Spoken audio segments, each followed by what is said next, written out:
Hello, my name is Krishna, and today I'll be presenting my redesign of the Spotify user interface for the course CST328 Digital Art and Design. The Spotify app is intended for anyone who wants to listen to music. The homepage consists of a feed tailored to the user's tastes.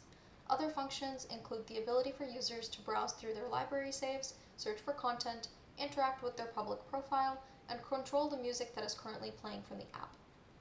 Now, the redesigned interface offers a more cozy feel with consistent color themes and minimalistic styles. To elaborate, the color palette consists of blue shades with off-white and golden yellow accents, and there's also only a single typography used throughout the app design. There's also sections with horizontal scrollability to allow the user to view more content in a designated space without having to scroll the entire page, which provides a cozy composition. The music controls page uses a dark background with light text and minimal content for easy readability and simple interactions. Together, all of these elements support the intention of having a more cozy feel and minimalistic style for the user interface. Moving on to the wireframes. Here is the low fidelity wireframe, originally using a green, yellow, red, and cream color palette with 11-point spacing between elements, and squares versus circles to differentiate playlists or folders from artists. The high fidelity wireframe has an improved color palette with more blues, but preserving the yellow accent color. The yellow is brighter and used for call to action icons.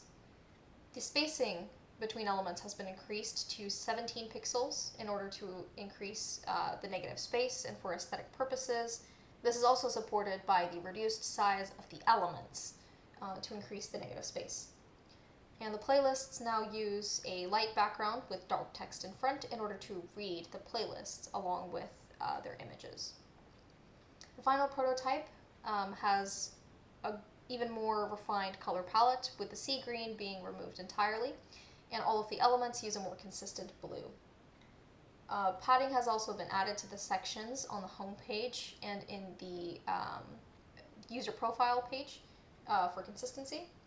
And the playlists have been modified to have a darker background with lighter text for improved contrast. This page has the final prototype with full pages so that you can see all of the content on each page. Moving on to the graphics and assets. As mentioned before, this is the color palette consisting of primarily blues and the golden yellow accent color, which serves as a call to action for the more important and most frequently accessed icons and elements. The midnight blue and off-white contrast well and are thus used for the text and background colors for all of the pages. The use of a single typography and consistent icons also support the minimalist design. The navigation bar uses a gradient, similar to the original app design, for more page visibility while preserving contrast. The section text is positioned vertically for more horizontal space for inner content. Now we'll move on to the prototype demonstration. This is what the home page looks like. As you can see here, we have horizontal scrollability for different sections. You can also click at the very top to see the current song that is playing, and click the up arrow to return to the original menu item.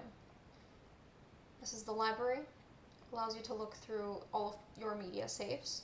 You can also select filters, and of course access the currently playing song. Here's the search feature. You can search for a particular song and see the results along with recommended. And if you click on the search again, it'll take you to the top in order for you to see the results at the top of the page. And of course you can see the currently playing song. And finally we have the profile, which also has horizontal scrollability for different sections and allows you to access the currently playing song.